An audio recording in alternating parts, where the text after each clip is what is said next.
roster, assess the season, take a look at it, and we like where we're headed. A lot of this is about signing our own guys back, which is the reason we drafted them, or we signed them before as free agents. We've done that. We've added to that. Obviously, DJ Reed and Lopez and Stewart, from elsewhere to come in. They fit us, what we're about. And we're fired up, man, getting ready for the draft, as always. Find the guys we love that are right for us and move along.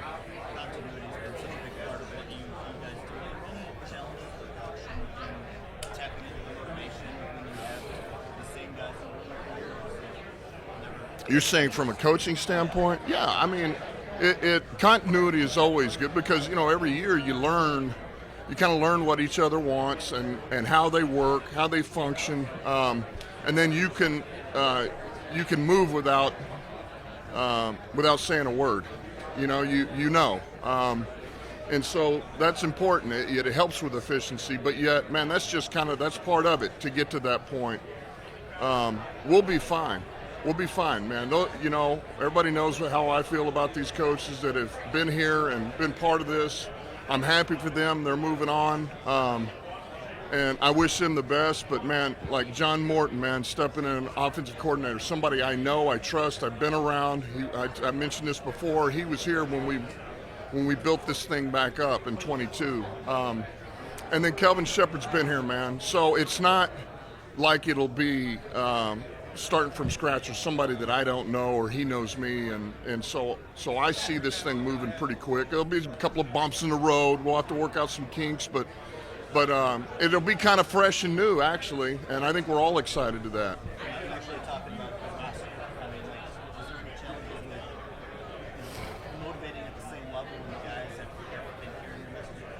No, well, I think that's why you got to get the right guys, man, and look, I said this from the get-go. My job is I'm to be the leader of this team until they're ready to take it over themselves. And they're ready to take this over. Every year has gotten more and more where our leaders, St. Brown, Sewell, Goff, Hutch, Alex, have begun to take this thing over. And that's so now you don't have to worry about my voice. You know what I mean? It's their voice. They're the ones who set the tone for the team. And so, no, I think we're in a good spot. We got guys that are hungry. They're the reason why we bring them in, because they're the right guys. They don't get complacent, and they're going to go back for some more.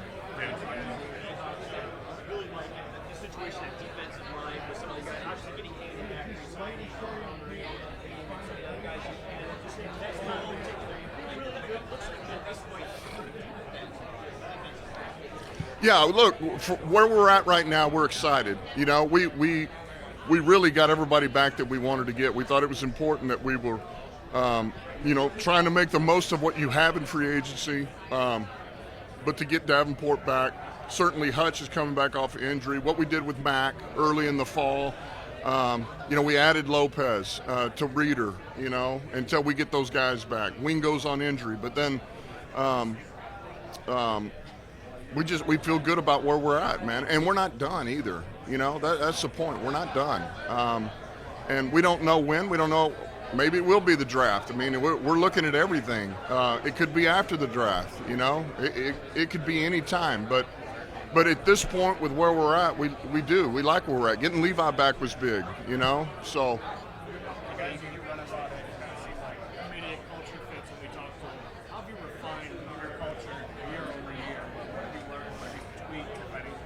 I don't know if I've tweaked anything. I think if anything, it's just been, I feel like the thought process has been cemented every year. It's, this thing is cured over time. Like it has stood the test of time. The kind of guys that you need to go get, everybody, of course you need to get productive players, man. You can be tough as nails and do all these things or play a certain way, and if you can't run, or you're not very strong, or you don't have any size, or then no, you can't play in this league. Doesn't matter who you are. But man, if you've got some tools and you've got some talent, but you've got a little bit of this chip on your shoulder, and you're a guy who believes you can do it in this league, and it doesn't matter if you don't have the big name or the flash or the most money, then you belong here, and because you can play.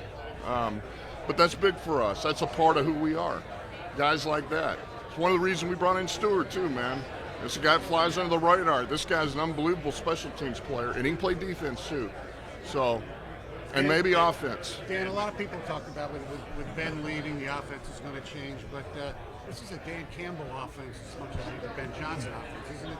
Well, this is a Detroit line offense, is what it is. And I mentioned it. I was talking to Dan yesterday. I mentioned this, and here the nuts and bolts of what we are. Man, of course, we got our coaches. Man, this offense is Jared Goff, St. Brown, Gibbs, Montgomery. It's Frank. It's Sewell. It's Decker. I can keep going. It's J-Mo.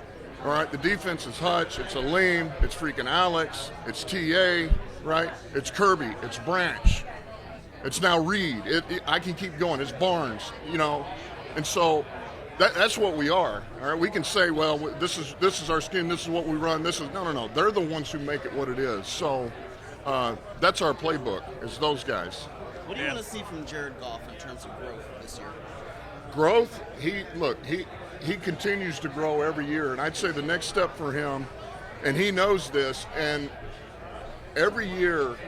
Like last year, he came to us, everything we wanted him to do in the offense, he did. And then he began to bring stuff to us as to, hey, man, I can see this look. Let me get to this play. I know I've got these options in the bag, but let me get to this as well. Right? Those are the things where he's, okay, here we go, man. That's beginning to show. And I would anticipate that to take another step up. Can you run us through a couple of your top free agents? Reed, And Lopez. What you saw in them that made them fit for you and how you envision using them? Yeah, well, for what they're asked to do, they're all three competitive, productive players. And I think it's just, man, it's the way they play the game, right? They don't back down from anybody. Let's start with Reed, man. Reed, he's got coverability. He can play man-to-man, start there, but then he'll bite on the perimeter, right? He'll come up, he'll tackle, he'll squeeze the edges. And then when you see him in press, man, he challenges, right? He's not giving you free releases. Now, he'll mix it up, and then he'll challenge it to catch point. Man, he's feisty, he's competitive. One of the best things I saw, I told him this, man, they're playing, it was early in the year, it was crossover tape. He got beat on a play. He actually got beat, all right? And to watch him put his foot in the ground, kind of stumble out, one of the rare, times you get beat, but you get beat at corner, right? That's part of this league.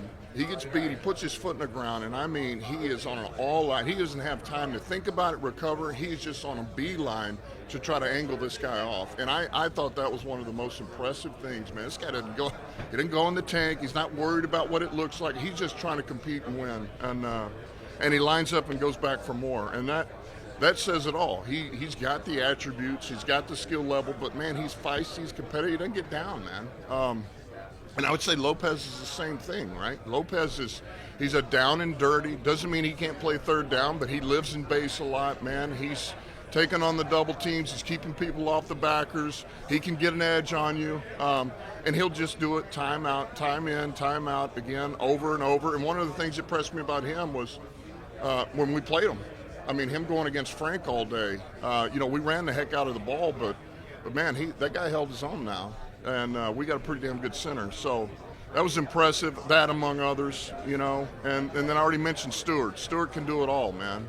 He's the guy that's been counted out, but just continues to make plays in this league. He's a dynamic special teams player, in my opinion, and he can play defense. I mean, he played defense against us. Say it again. So you feel like your defense is taking a step forward by adding help? Yeah, well, we'll find out on the grass. I mean, like right now, I have no idea until we get on the grass. So I'll be able to tell you that probably September. I don't know, maybe late September, but. How quickly did you guys get back to work after? Obviously, it was a tough loss. How quickly did you and Brad get right back to work? Just talk about that relationship. How's it grown to where, okay, we know we want to do this all season? How's that grown between y'all, like the off-season communications? Well, for me, whatever that was, right when I got done with the closing press conference, I was already on. I'm on to the next thing. So, and then I can tell you, Brad he was already well within, kind of the prep of these college 2025 draft. So he'd kind of been in it, So we say every year about that time, it's like tag you're it, So it was tag you're it, but then I'm into the phase of finding the next batch of coaches or promoting or whatever that is, and so you go right into it. You don't have time to really digest all those things of the last game. But what I do know is you got to be careful if you say, you come out of it and you say, man, what's wrong? What's wrong with us? We did it right. We had 15 wins in a season.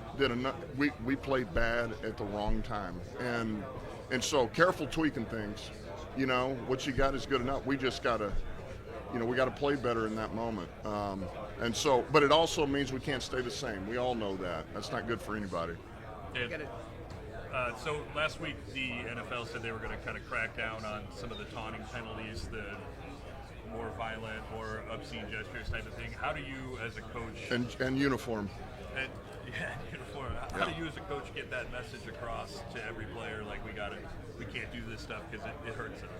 Yeah, you tell them. I think there'll be certainly there'll be penalty form, and those are the ones you can easily coach off of. It's the ones in the pocket, so they're going to start finding, they'll find everybody, the player, but more importantly, if the player doesn't get that, then it goes to the head coach and the owner, everybody gets a piece of that fine. So, and so look, you just say, look, this is what they're trying to do away with, and you just show them, and you don't do it. That's probably the best way to say it, and then at some point, I guess if it's coming out of my pocket enough, then you just don't play the guy, I guess. I don't know.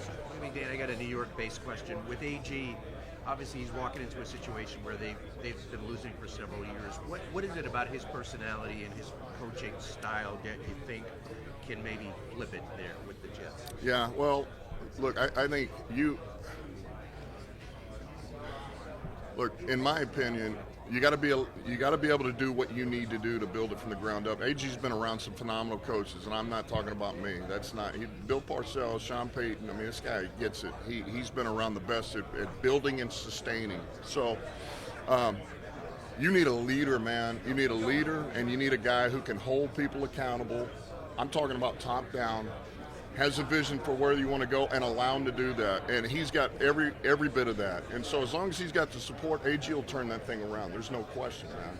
All right, he's an unbelievable leader. He's an even better person, and he's the type of guy that makes people want to rally around him and do things to help him have success. So he's going to bring the right type of people around him. He's already done it with the coaches, and he'll bring the right kind of players. And I just, look, if he can't, nobody can. That's my opinion. Dan, with Graham, maybe didn't finish the season, but he's battling through some things. What's your confidence level that Graham can rebound and 25? Yeah, well, look, Graham, we know where Graham is at. Every year, certainly, you play that position, and it's a year later, But Graham's somebody that we still value because he's got versatility, and look, he did. He started the whole season, other than, whatever that was, game that we let him recover from injury at guard, but he can also play center. I think, people forget that some man, he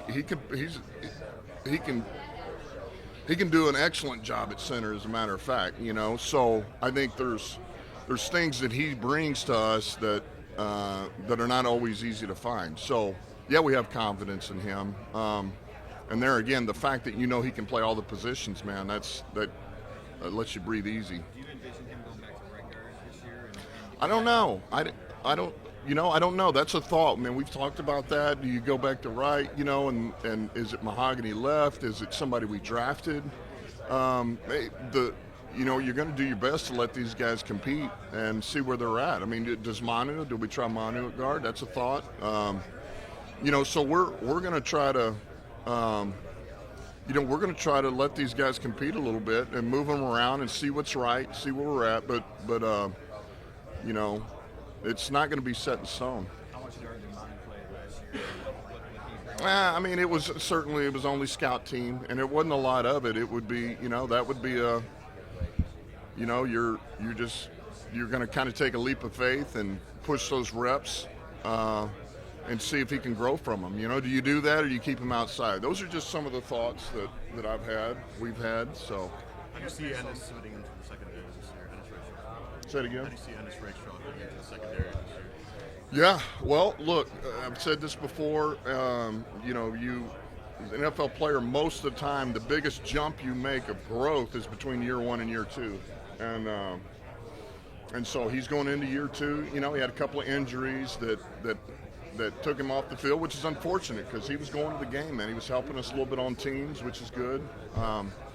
And so I would anticipate this guy takes another step up, man. And we're not down on him. We're not disappointed. We expect him to go in there and compete, man. And look, there is nothing set in stone. I mean, look, you draft guys where you do, and you sign guys according to what you believe they're going to be for you. But you also, the best man's going to play. So he's very much in that mix. We saw Cominsky retire yesterday too. I'm sorry. We saw Cominsky retire yesterday too. Just your thoughts on that, him retiring young. Yeah, man, Commish, man, that was a heck of a find by Brad. Being able to get Commish. He was part of this deal. Back in 22, late 21, 22. And 23, and. He was that. I mean, he was kind of the model of what we were early in this thing, and the value that he brought to us, the type of teammate he was, the type of player that he was, that'll be missed, man. And it's unfortunately it's part of this game. You get these injuries, and some of them it's just hard to recover from. So, I wish him the best of luck, certainly, and. Love him to death, man. He was the best, and but that's part of the tough side of this game is the injuries. Dan, a lot of people in Detroit they're obsessed with Hendon Hooker. Backup quarterback is always a big situation. You guys saw Kyle Allen. What can you tell fans, the Hendon Hooker fans out there? Is he your number 2 going in, and the whole Bridgewater fans? Well, yeah, I would say that Hooker, no different than Allen, are competing. And the best way to help guys really reach their full potential is competition. You can say things, you can try to, the best you can prop them up, but at some point, man, you just got to go compete, and it's him or you, and I anticipate Hooker's going to compete. That's what he does. So, and I would see him taking another step up. You guys made a couple proposals. One of them being the automatic first down for the other one being the playoff seeding. Can you just explain the thought process behind those two specifically? Well, the second and all right, the illegal contact defensive holding automatic first down. I think really I felt like where those were most glaring for us is we had a number of the second 16, second 12, second 10, second 10, second 10, second 9, third and 8, and those specifically. Forget the first downs. Our rule with first down, it's irrelevant. It'd be 1st and 5 now instead of 5 yards. That's actually better offensively, by the way. But it's more when you're in those that I just mentioned, the second long, the third, and the contact happens 6 yards down the field and it's on a scramble, which 4 of those were, you're like, man, that seems unfair, right? Why not just 5-yard penalty and let's replay the down, And so that was really, for me, I know that's where that came up. And it's really that little bit of the area, these longer yardage situations where, and I'm not talking about the blatant, man, this is a clear hold. He's 10 yards downfield, but we had a number of these that really were like that. This contacts happen place 6 yards downfield and it's second 12, or it just, man, that doesn't seem right. How are those discussions going? Do you get a sense of that might be passed or not? Yeah, I don't know. I don't feel great about it, but we'll see. I'll try to pitch it today. Hey, hold on a minute. Is that what you just asked? Yeah, and that's been an ongoing discussion. That'll be interesting to see how that goes in here. I think it's got some legs, but I do know that a few things have been brought up to, hey, when you win your division, or you end up, Well, you do. You get the first place schedule. So you play these first place schedules, and then it doesn't seem fair. Somebody else is playing a last place schedule, and they end up with a record better than yours, and then they get a home game. You don't. And you won your division, which that makes sense too, you know. But I know it's got legs. There's been a lot of debate over it, and we'll see. What do you say on the Tush Push debate? Yeah, I'm like, for me, I'm like, hey man, they've like, Philly obviously is known for this because, you know, they're the ones who've really kind of perfected it and done it, do it over and over. And I'm like, man, good for them, man. If you got something, we got to stop it. So, like, to me, leave it in. And, you know, we play them this year. We got to find a way to stop it. And I like that. So. I want to circle back to Aleem McNeil real quick too. Just when is it realistic to expect him back? And just by missing, you know, most of the offseason, can he take a step forward? How does he take a step forward still to, you know, get you what you need? Yeah. It's tough to say right now when Mac will be back. You know, ACLs are all a little bit different. You know, obviously it's not going to be training camp, you know, or probably even early part of the season, but we will get him back. And I think the big thing here is, man, get him back healthy, where he feels good, he can move, you know, obviously protect himself, but still be productive. And I think more than anything, you want him getting it back to where he felt like he was before the injury. That's important, at least for this year. Because that'll be plenty. That'll be plenty. You guys, Remember your first impressions of Terrell Williams? And Yeah. what encouraged you to bring him as talent? Yeah, so I worked with Terrell. Actually, all right, you give first impressions. All right, first impressions is way back at Texas A&M University. He was working for Mike Sherman. He was the defensive line coach, and I went down just to I just finished playing in the NFL and wanted to be in the whole coaching realm. And that was the first time I met him. And I remember watching him around his guys in this defensive line and in the staff meetings, thinking how impressive he was. Like, this guy is, you know, he understands scheme, highly intelligent, but then, man, he understands personality of players. Like, to watch him, he treated every player different, man. And some guys he prodded, some guys he loved up, some guys he would just simply walk and whisper in their ear, and then to watch him go, like, he's got a knack about understanding how to make people go, and not everybody's the same. So, unbelievable dude, unbelievable human being, great teacher. Anyway, we're going to miss him. How do you think that will translate to a coordinator his first time? Same thing. Look, he's very detailed, organized. I know he and Vrabel are going to be working hand in hand, and so it's about standing up in front of that room, making sure everything's organized. This is how we want to do things, guys. We're all on the same page, and then motivating them to do it, or pulling the most out of each guy. That's what he's been doing. Now he's just doing it with a bigger group. That's actually great, man. So he's going to do great. Dan, taking this unorthodox route to becoming a head coach. Most guys are either a quarterback whisperer or defensive coordinator. Yeah. What do you think was key to your elevation? I guess I'm just a whisperer. No, look, things, as you know, Omar, things worked out. That it just kind of, look, I would have never been in this position had I not become an interim head coach. I don't think I'm sitting here had that not happened. You get 12 games in season of experience, and that was critical to me. And that was one of those weird oddball situations. It was actually unfortunate because people are losing their jobs.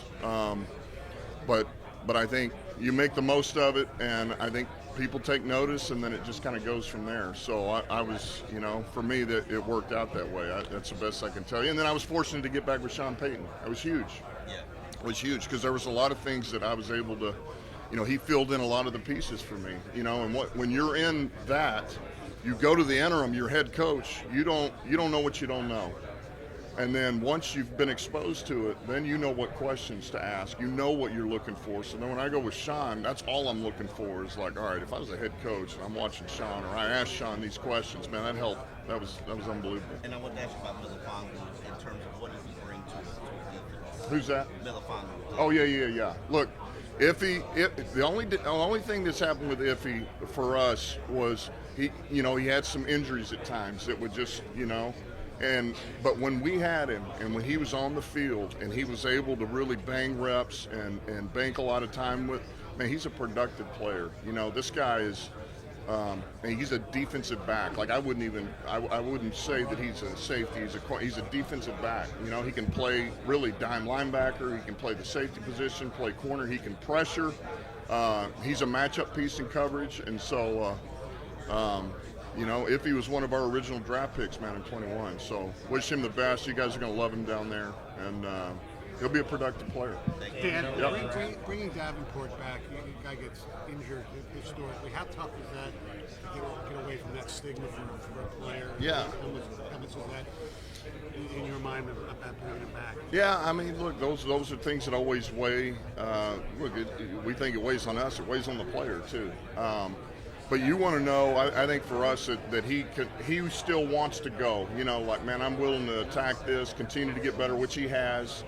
And I think, you know, as long as he's willing to make another push, believes that he can get this done, and we feel like the rehab and everything has gone well, we think this will heal, you know, everything's right about it, then yeah, we feel good, you know. And for what, as long as, if it goes the way we think it's going to go, Davenport is going to be a hell of a player. Dan, you guys have been aggressive in paying your own players, extending them early. What goes into that process, and then how does that sort of affect your future planning with like having to hit on the draft for cost reasons? Well, look, there's a reason why we draft the guys that we do. It's because they fit us, and when you're able to, you know, the hardest thing about free agency is not knowing guys. You don't have a history with them. You don't know they don't know how they are when they have an injury, how it pertains to practicing, what they're like after losses, what they're like after wins, what they're like when, you know, they do something wrong, you get after them. All of these things. But your guys that you picked and drafted for a reason, you're with them 3, 4, 5 years. Like, that's huge. That's huge. And so absolutely we're going to sign those guys back. They're us. They're our guys. And so I think if anything, it just helps you see the future. You know, you have an idea of those guys that belong here long term, and it just means that it's not going to be as flashy outside of your own group, right? And you forget that sometimes an early signing is really free agency. You know, like we signed Liam McNeil last year in the fall. He was really going to be a free agent. So, but we got it done before. Just to stay with the draft first, how is your role changed now that you guys are picking later in the draft? Do you spend less time on the road? Do you focus on guys later in the draft? And with the new staff, I wonder if that changes too. Do you have to be inside more to work on your own stuff? Yeah, I don't know if it's really changed. Well, yeah, that obviously, yes, that portion of the fact that we are picking later now. You know, so I think, I know for myself and the coaches, we don't focus as much on these guys you think are going to fall in the top 10, you know, top 15 maybe. Now, doesn't mean Brad doesn't and his crew, but that takes a little bit off of us, and it's like, hey, let's look at this focus between, you know, these picks here and this round, and really focus on this clump of guys, you know, whatever this is. And that just makes our time more efficient, helps us, and you know, kind of keeps everybody where they need to be. I do, but I'm not going to say yet, because it seems like every year I've done that, right? It's been this explosion. It's like, hey, I wish you would have told us before you did that, because we haven't told our media. And I'm like, all right. So, yeah, we got something in the works. We'll see what happens. Hopefully 2. Quick Jets question. Aaron Glenn brings over Tanner and also Steve Hyden. Yeah. Can you tell us about them and what you think is next for them as far as their new positions? Yeah, well, critical pieces to what we were and what we were able to do here offensively, you know.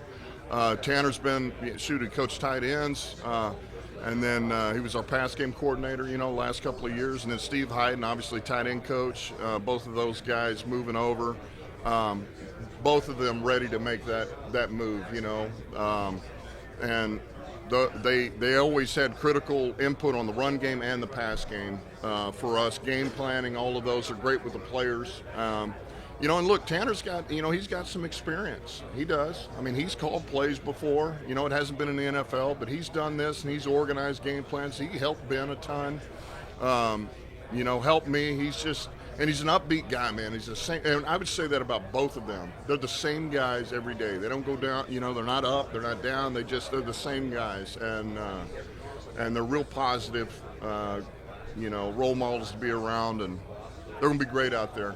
Dan, they're AG's type of guys. Yeah, speaking of AG, can you speak to his skills as a teacher and a developer? Yeah, I mean, I think it speaks for itself. If you just go pull up anything that he's done here and just watch him, I mean, it's all over the internet. This guy's he's an unbelievable teacher. He's a motivator.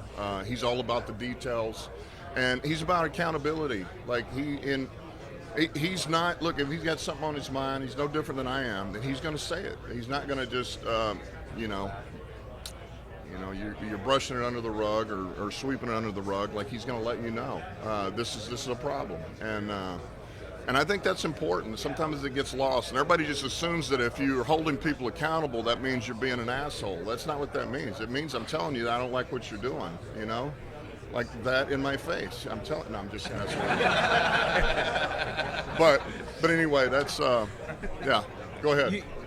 You've seen Ben grow to the position that he's in now in Chicago. Why is he going to succeed with the Bears? Well, you look, he always asks the right questions. A number of reasons why, you know, he's waited this long to take one of these. You know, he's been the hot name for, you know, going on 3 years now, and because he's self-aware, he knows. I think he knew. Man, my mind's not there, my heart's not there, or I'm just not ready in general. And I don't think everybody's that way, right? Not everybody is. You get offered something like that, you're going to jump at it immediately, and he's not that because he thinks about these things 5 moves out, and so that's why I think he's put a lot of thought in. He's asked a lot of good questions. You know, we talk all the time, and so I did my best to help him be prepared to take that role, and I think he's going to do great. Do you take great pride in his success? I mean, he's been with you in Miami and Detroit. You're a mentor now. Yeah, I've known Ben a long time, and yeah, I do. You know, he's somebody I've always believed in and thought he could be in the seat that he's getting ready to be in, and so yeah, I do, man. I'm happy for him. I want him to do well. Dan. Say it again.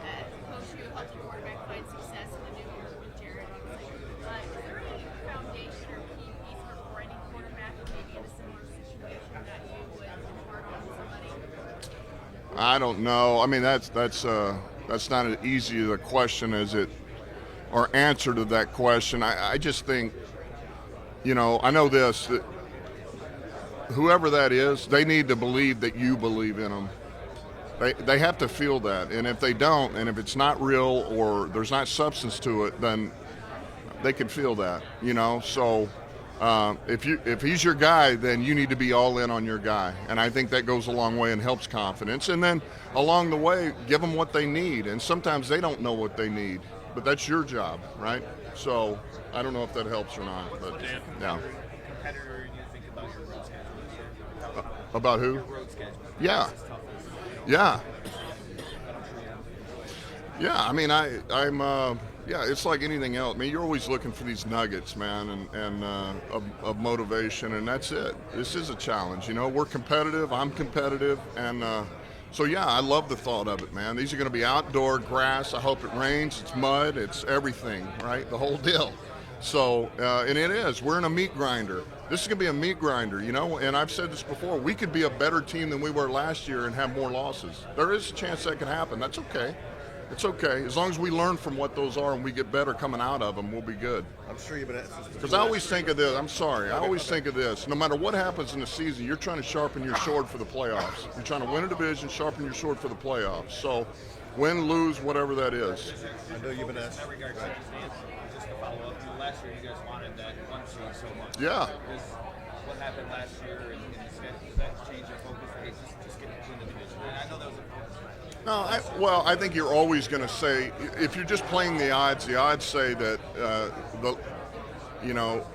when you don't have as many games to get to a Super Bowl, that those odds are normally in your favor. That's better. You know, you don't have to one less game to have to play. So I would still say those are always going to be a goal. I mean, you got to win your division. You want to try to get a shot at the 1 seed or seed yourself the best, certainly home game. And you go from there. But the bottom line is this. It doesn't matter. Just get your ass in the playoffs. Just get in. And then it's about the matchups and making the most of that day. And along the way, we got to get better throughout the year. We got to be much better than we were to start the season. I'm sure you've been asked this before. Sirianni is saying that he's talking to a few players. Raheem's already said hard no. Sean McVay said hard no about the Tush Push. Where do you fall? They're saying no as in they don't support it? Yes. Who was that? Who said that? Raheem and Sean. Yeah, I got you. Yeah, I'm of the school of, look, we don't run that, right? Jared Goff, we're not gonna. Doesn't mean we don't quarterback sneak, but we don't do that. But I am of the school of, hey, they found something, and it's for up to everybody else to stop it. So I'm of a hard yes. Thank you. Yeah. Last two, Eric and Mike. Coach, I want to follow up on the motivation a little bit. You lose coordinators, you lose people in the front office, you lose so many different people. How much of a challenge is that for you to show that this Detroit Lions foundation is still intact, even after losing so many people? And just your adjustment to that, losing so many people. Well, I think, I mentioned this a minute ago. Everything is about setting the tone for the next season, right? And I think you're always looking for things to motivate you, And the bottom line is, when you come into an organization, you want this thing you want to have a vision for it, you want to get it up on its feet, and then you want it to be self-sustaining. And I feel like we're just about there, and it's because of the people that we have in this building. It's the owner we have, it's the people that we have, and from scouting to player personnel to the coaches.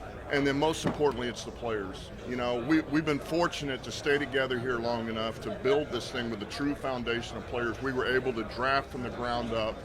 Also with some guys that were here, only a couple now, that were here when we got here. Brought in a couple of players, and particularly a player, Alex, in 21. And so, but that group of players has been here now going on 5 years with us, all of us together. And so that's what it's about. That's what it's about. Is this group, all of us now. We've seen the ups and downs. We've been through it, and so this is the next challenge. And so if you say, well, you lost this guy, well, that to me is a slap in the face of the guys in that locker room. All right, and so. We're looking forward to this. This will be the next challenge for us, and it won't be easy. But we're all good with that, Last one here. So last summer, there was an issue kind of with the receivers, and you stood up there and you said you were dying for somebody to step up. Then you got Tim Patrick, and that seemed to go really well. What's your confidence level at the receiver position this year, and would you like to maybe see some more competition there going into the summer? Yeah, love that group. But we were fortunate that we got out last year during the season for the most part unscathed, I mean, as far as injuries and things of that nature. But that group, TP and Leaf and obviously Saint and J-Mo, those guys that we got have been big for us. And so we would love to bring in more competition, particularly some youth, that would help. And let them all mix it up, get in there and see where it all falls.